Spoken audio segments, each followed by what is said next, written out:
Mesdames et messieurs, bonjour. Bienvenue dans votre émission Entre nous, décryptage. Nous décryptons tout ce qui se passe sur Internet, vos vidéos que vous nous envoyez et aussi des vidéos que nous-mêmes nous trouvons. Aujourd'hui, nous allons décrypter 3 vidéos que vous nous avez envoyées. Et ce sont de bons pasteurs qui se sont exprimés. Et nous allons parler et j'espère que ça va vous aider à comprendre. Sans plus tarder, likez et essayez de partager cette vidéo pour que les gens puissent comprendre qu'ici, on dit la vérité. Nous allons commencer avec notre première vidéo. Désolé, cette semaine, il n'y a pas de générique. Je sais qu'il y a des gens qui l'aiment, mais il n'y a pas de générique cette semaine. On va juste passer à nos vidéos. Let's go et let's go.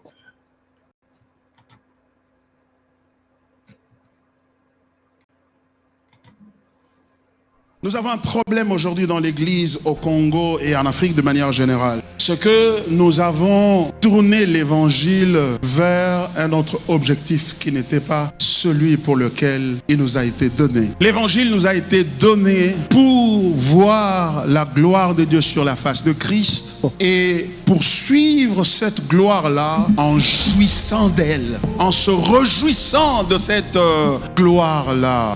Dans l'Évangile, il n'y a pas 2 choses, il n'y a pas 3 choses qui motivent, qui devraient nous motiver à nous approcher de l'Évangile. Nous ne devrions pas concurremment poursuivre l'Évangile à cause de sa gloire, mais à cause aussi de la délivrance, à cause de la bénédiction, à cause du mariage, à cause de ceci ou de cela. Ce que je veux dire, c'est ceci. Si nous suivons l'Évangile parce que nous avons beaucoup de problèmes, afin que Dieu, par l'Évangile, nous donne des solutions à nos problèmes, c'est la preuve patente et irrévocable du fait que nous avons loupé l'Évangile. C'est-à-dire...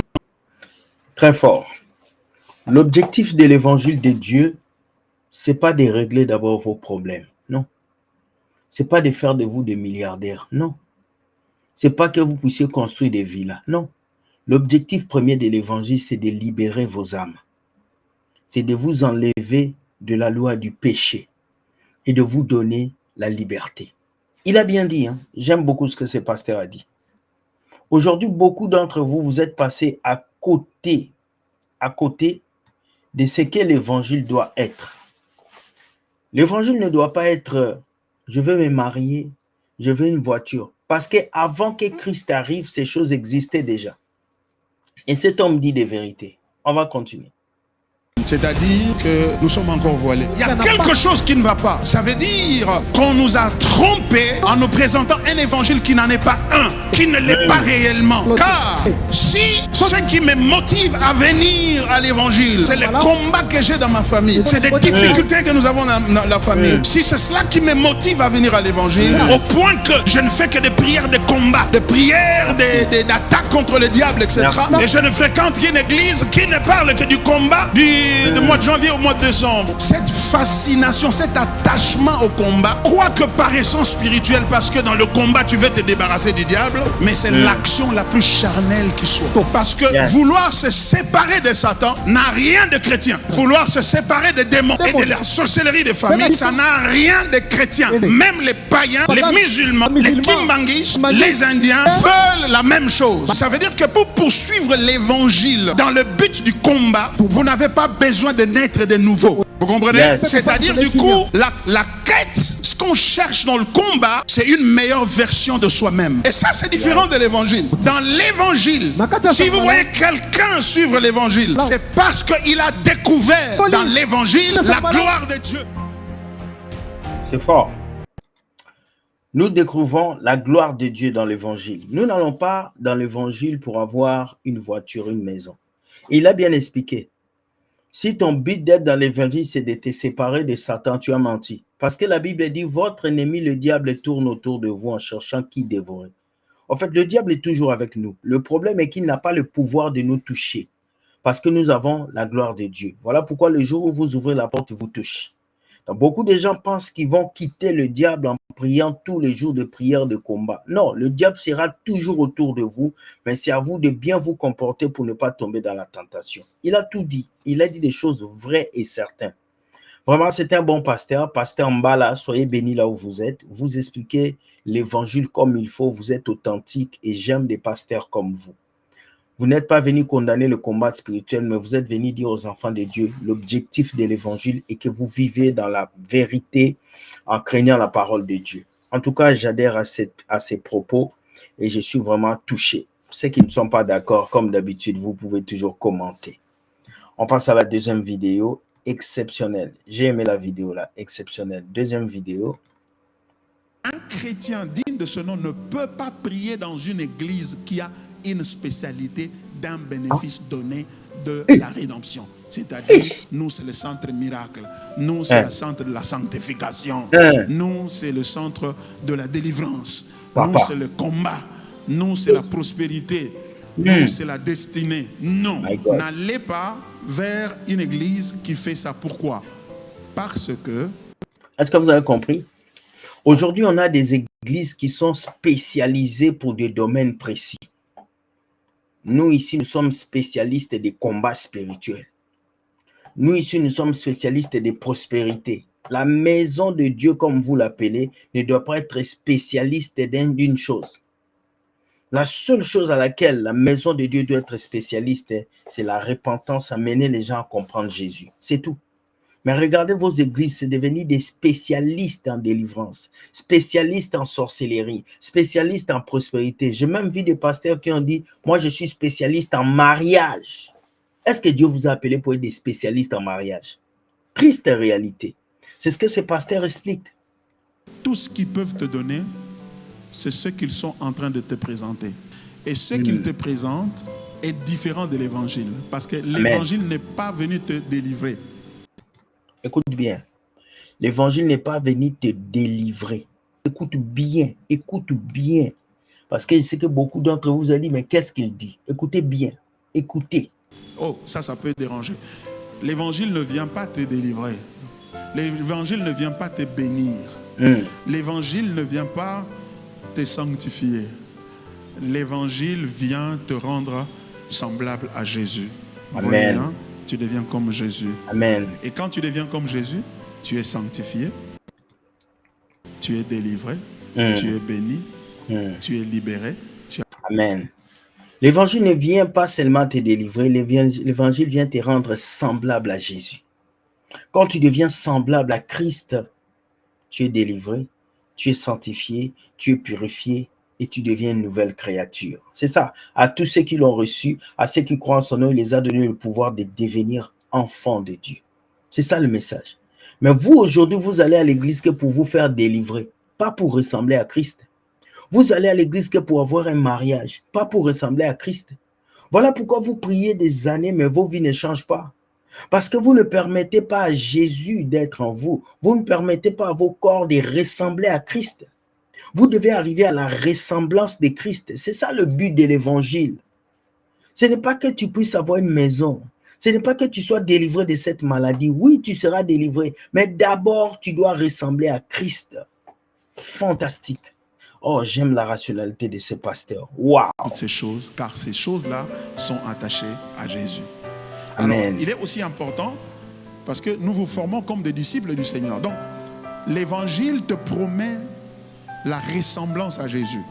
Et Amen. Ça, c'est plus glorieux que toute autre chose. Amen. Mais quand, dans ton cœur, quelque part, tu ne prends pas plaisir à la ressemblance à Jésus, mais tu prends plus plaisir à la délivrance, à la bénédiction, etc.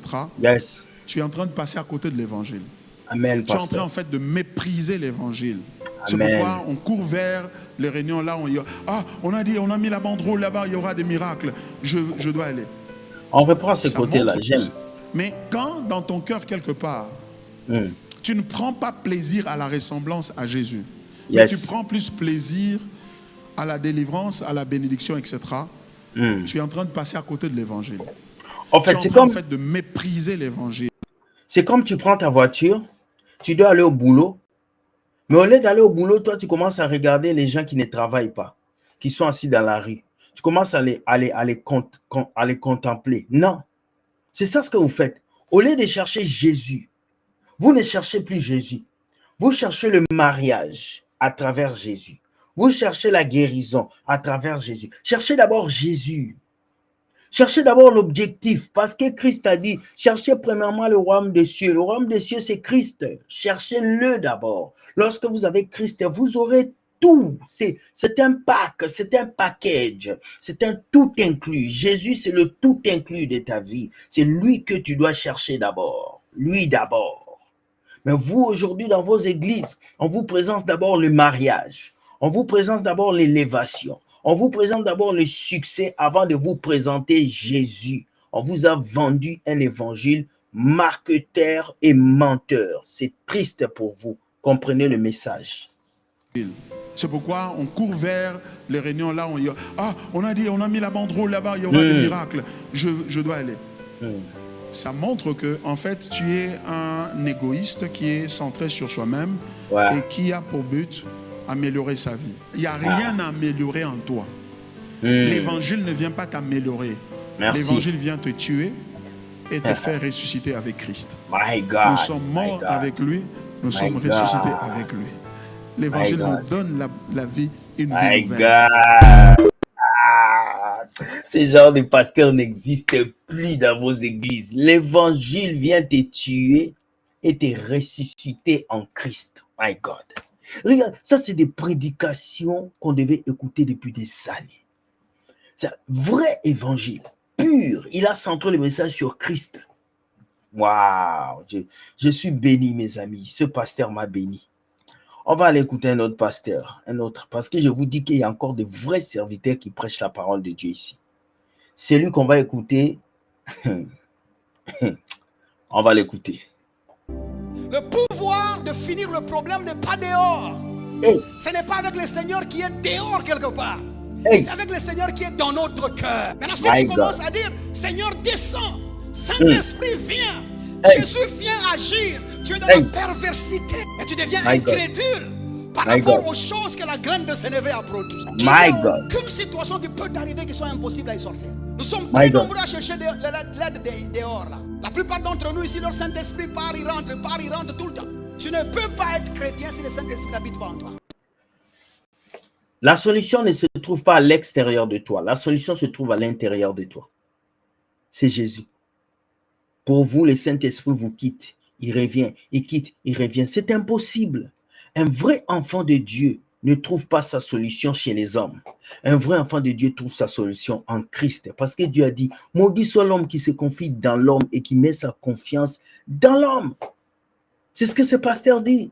Combien d'entre vous, vous pensez que votre mariage se trouve dans les séminaires? Vous pensez que vous serez béni si vous allez voir tel pasteur?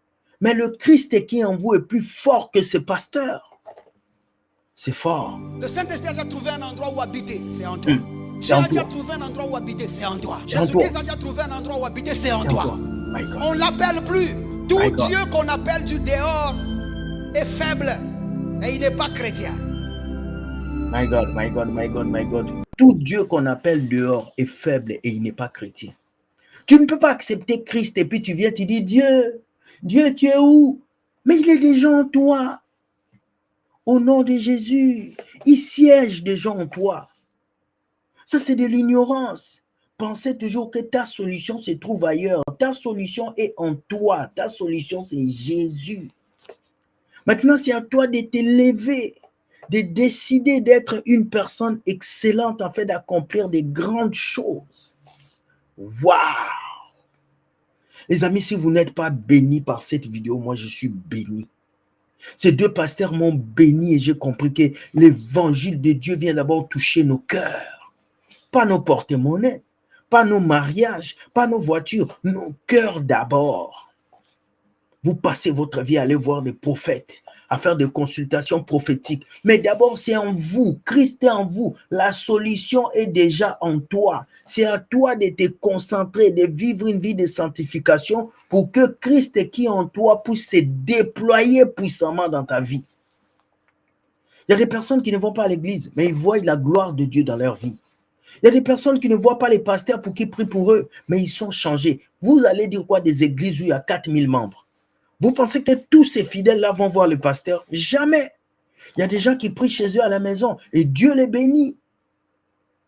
Au lieu de vous concentrer sur papa prophète, qui vous font payer des dîmes et des offrandes, au lieu de vous concentrer sur ces prophètes qui vous vendent de l'huile, concentrez-vous d'abord sur Jésus qui est en vous.